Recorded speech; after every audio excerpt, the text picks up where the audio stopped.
नीतीश कुमार को पावरलेस करने में बीजेपी सफल। धीरे धीरे जदयू को कर दिया जाएगा कमजोर। उसके बाद सत्ता से कर दिए जाएंगे नीतीश कुमार बेदखल। बीजेपी की बन जाएगी सरकार। दोस्तों नमस्कार, मैं हूं आपका दोस्त एसके चौधरी। आखिर बीजेपी की जो मंशा थी कि वर्ष 2025 के विधानसभा के चुनाव के उपरांत बीजेपी की सरकार बिहार में बननी चाहिए, इसको लेकर बीजेपी हर तरफ हर कदम पर एक नई रणनीति अपनाती है और उस कदम पर बीजेपी सफल भी होती जा रही है। और इसके क्रम में जहां पहले नीतीश कुमार से गृह विभाग छीना गया था, वहीं पर एक और पद, अब स्पीकर का पद छीन लिया गया है।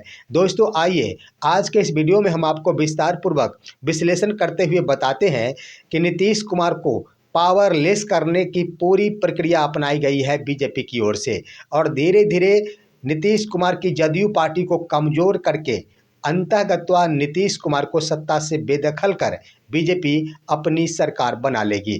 आइए इस पर विस्तार पूर्वक चर्चा करते हैं, लेकिन इससे पहले अगर आपने अभी तक हमारे इस चैनल शौर्य हिंदी न्यूज़ को सब्सक्राइब नहीं किए होंगे तो कृपया अभी सब्सक्राइब कर लेंगे।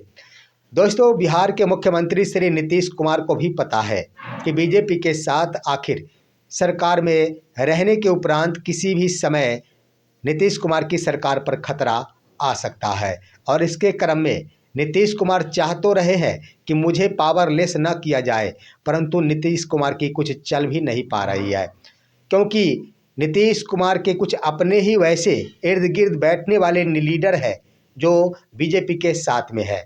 इसका जीता जागता उदाहरण ये भी है कि आजकल नीतीश कुमार अपने भुजा पार्टी जिसे कहा जाता है, भुजा पार्टी शब्द का प्रयोग तेजस्वी प्रसाद यादव के लिए लगातार ही और बराबर किया जाता था, उन नेताओं को आजकल मुख्यमंत्री नीतीश कुमार थोड़े से साइड करके चल रहे हैं और बड़ी जिम्मेदारी, बड़ा विश्वास उन्होंने अपने करीबी मनीष वर्मा के ऊपर कर रखी है।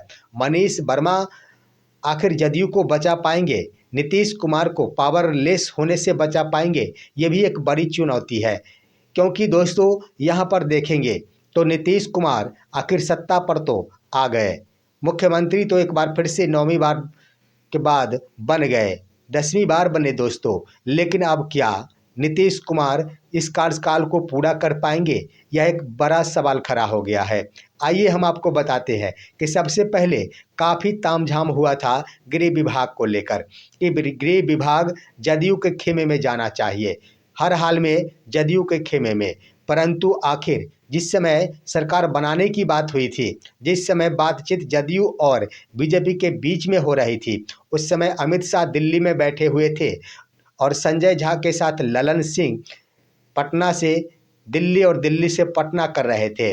बस एक बात का उलझन था कि बड़ी पार्टी तो बीजेपी है, लेकिन मुख्यमंत्री अगर नीतीश कुमार बनना चाहते हैं तो इसके लिए शर्त है कि गृह विभाग, साथ ही साथ स्पीकर का पद बीजेपी के खेमे में जाना चाहिए और उन्होंने वित्त विभाग को भी आखिर रखने की बातें कही थी कि बीजेपी के पास वित्त विभाग, उसके बाद स्पीकर का पद और गृह विभाग होनी चाहिए। लेकिन दोस्तों यहाँ पर देख लिया जाए, नीतीश कुमार इस पर सहमति नहीं जताए थे। नीतीश कुमार ये सोच रहे थे कि महत्वपूर्ण विभाग चला गया तब तो मैं बहुत है कमज़ोर हो जाऊंगा, मैं सिर्फ नाम का मुख्यमंत्री रहूंगा, इसके लिए उन्होंने सहमति नहीं भरी थी। लेकिन बीच का रास्ता निकालते हुए उन्होंने गृह विभाग तो दिया था, गृह विभाग देने को सहमति बना दिए थे कि गृह विभाग बीजेपी के खाते में चला जाएगा, लेकिन उन्होंने शर्त रखी थी कि वित्त विभाग जदयू के खेमे में होना चाहिए और साथ ही साथ सामान्य प्रशासन विभाग जदयू के खेमे में होना चाहिए। दोस्तों यहाँ पर आखिर गृह विभाग सौंप दिया गया और गृह विभाग को संभालना शुरू कर दिए सम्राट चौधरी। संभालते ही उन्होंने बुलडोजर चलाने का निर्णय भी लिया, लेकिन सामान्य प्रशासन विभाग नीतीश कुमार ही अपने पास रखे कि आखिर जब कभी भी ट्रांसफ़र करने की बातें हो तमाम एसपी को या पुलिस महकमे के कोई भी पदाधिकारी को, तो सम्राट चौधरी ट्रांसफ़र नहीं कर पाएंगे, नीतीश कुमार ही ट्रांसफ़र कर पाएंगे। इसलिए उन्होंने सामान्य प्रशासन विभाग को अपने पास रख ली। खैर ये कोई बात नहीं, लेकिन पावर तो आखिर बीजेपी के हाथों में चले गए। डीजीपी होंगे या फिर एसपी होंगे, वो सम्राट चौधरी के इशारे पर चलेंगे। उसके बाद दोस्तों यहाँ पर नीतीश कुमार सिर्फ सामान्य प्रशासन विभाग लेकर क्या करेंगे? ट्रांसफ़र करने की क्या ज़रूरत है? सिर्फ ट्रांसफ़र करने का पावर उनके हाथों में मिला। साथ ही साथ तमाम डीएम का अधिकार मिला। लेकिन मैं कहना चाहूँगा कि एसपी या फिर जो भी पुलिस पदाधिकारी के पास जितनी क्षमता और शक्तियाँ हैं, तमाम डीएम के पास भी जो ताकत और क्षमता होती है वह एसपी डीएसपी के बदौलत ही होती है। तो यही विभाग अगर बीजेपी प्राप्त कर ली तो यहाँ पर स्वाभाविक रूप से नीतीश कुमार हल्के हो गए, नीतीश कुमार कमज़ोर साबित हो गए। दूसरी तरफ आप देखेंगे तो स्पीकर का पद, जिस पर आखिर अंतिम रूप से फैसला हो ही गया। ये बीच में कई दिनों तक इस पर रोक टोक जारी था, सहमति आपसी में नहीं बन रही थी। बीजेपी कह रही थी हर हाल में बीजेपी के खेमे में ही यह स्पीकर का पद जाएगा, लेकिन नीतीश कुमार किसी भी सूरत में इसे मानने को तैयार नहीं थे। लेकिन आखिर यह बीजेपी के कोटे में चला गया। प्रेम कुमार जिनका नाम पहले से था, उन्होंने अकेले ही आखिर पर्चा दाखिल कर दिया है।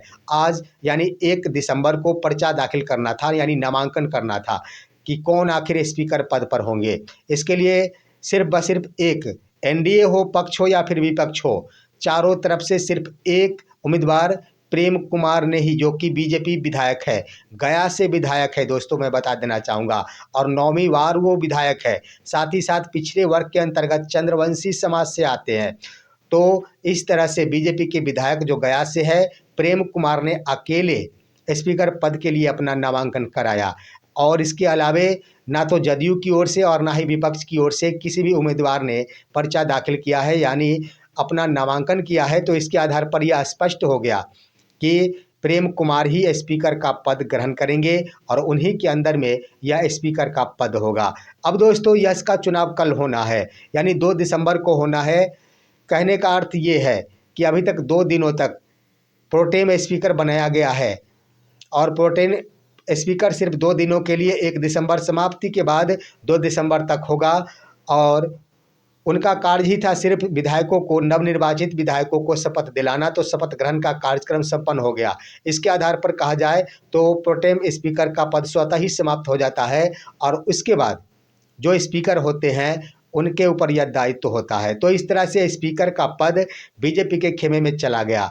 अब जदयू क्या करेंगे? यहाँ पर जदयू हल्का कमज़ोर इसलिए कि जब कभी भी दल बदल यानी पार्टी को तोड़ने की बातें आएगी तो उस समय निर्णय स्पीकर लेंगे, और जब बीजेपी के स्पीकर है तो बीजेपी के हित में जो होगा उसी पर निर्णय लेंगे, और जहाँ पर बीजेपी को नुकसान होगा वहाँ पर वो निर्णय नहीं लेंगे। ये तो हर कोई जानता है कि जहाँ पर स्पीकर का पद हो या फिर कोई भी पद हो, बीजेपी के अंदर अपने मन से कोई कुछ भी नहीं कर सकता। आला कमान दिल्ली से बीजेपी के तमाम लीडर हैंडल होते हैं। वहाँ के दिशा निर्देश के आलोक में ही बिहार में सरकार चलती है। बिहार के चाहे सम्राट चौधरी ही गृह मंत्रालय क्यों नहीं संभाल रहे हो, लेकिन वहाँ आला कमान की ओर से जो दिशा निर्देश जारी होगा उसी के अनुसार चलेंगे। तो यहाँ पर दोस्तों अब आइए, यहाँ पर बीजेपी आखिर अपना क्या रही है। तो तमाम गृह विभाग स्पीकर का पद अपने खेमे में करने के उपरांत पावरलेस पूरी तरह से नीतीश कुमार को करने की तैयारी में आगे की ओर बीजेपी बढ़ गई है। पावरलेस धीरे धीरे किया जाएगा, कमज़ोर किया जाएगा। कमज़ोर होते ही नीतीश कुमार के प्रति आखिर बिहार में यह एक मुद्दा बन जाएगा कि नीतीश कुमार से कुछ काम होता ही नहीं है। नीतीश कुमार जो मुख्यमंत्री है उनकी बात कोई सुनता ही नहीं है। नीतीश कुमार सिर्फ नाम के मुख्यमंत्री रह गए हैं। यही आने वाले दिनों में, ज़्यादा समय नहीं लगेगा, आने वाले दिनों में आम जनता के शुरू से आवाज़ें आनी शुरू हो जाएगी कि नीतीश कुमार मुख्यमंत्री तो है लेकिन इनकी बातों को कोई नहीं सुन रहा है। और चारों तरफ हाहाकार मचा हुआ है। ज्यों ही ये सवालें उत्पन्न होंगे, आम जनता की ओर से ये आवाज़ें उठनी शुरू होगी, बीजेपी अपना सुर और कदम भी बदल लेगी। उस समय वही होगा और यही होगा कि बीजेपी के कोई नेता को बीजेपी मुख्यमंत्री की कुर्सी पर बिठा देगी। उससे पहले आइए हम आपको बता देते हैं दोस्तों कि बीजेपी का स्पीकर बन जाने के बाद तोड़ ममोड़ का जो कार्य है वह बीजेपी आखिर नीतीश कुमार को कमज़ोर करने के लिए करेगी। जिस किसी को भी आखिर दल बदल में यहाँ पर सम्मिलित होना होगा, तो बीजेपी कोशिश करेगी, हर संभव प्रयास करेगी कि किसी भी पार्टी को अगर तोड़ा जाता है तो वो जदयू में नहीं जाए बल्कि बीजेपी में जाए। और ऐसा करने से नीतीश कुमार अगर अलग होकर भी बाद में चलकर भी भाजपा से हटकर अगर सरकार बनाने की सोचेंगे तो वो सफल नहीं हो पाएंगे। इसीलिए बीजेपी ने स्पीकर का पद लिया है और अन्य जिस भी पार्टी को तोड़ने की बातें आएगी उस समय बीजेपी उसे तोड़कर बीजेपी के साथ लाएगी। जो भी विधायक होंगे उनको बीजेपी के साथ लाया जाएगा। और नीतीश कुमार जो सपना सजोए हुए हैं कि किसी पार्टी को तोड़कर उनके विधायकों को आकर जदयू में मिला लिया जाए, तो उनका यह सपना पूरा नहीं होने देगा बीजेपी। क्योंकि वास्तव में कहा जाए 85 नहीं 89 सीटों के साथ बीजेपी आखिर बिहार की सबसे नंबर 1 पार्टी है, परंतु अभी भी द्वितीय पार्टी होने के बाद भी बिहार के मुख्यमंत्री श्री नीतीश कुमार है। तो इसके आधार पर कहा जा सकता कि इस बार बीजेपी हर हाल में यह पूरा कार्यकाल नीतीश कुमार को पूरी नहीं करने देगी और अपनी सरकार बिहार में स्थापित जरूर करेगी। फिलहाल यहीं तक।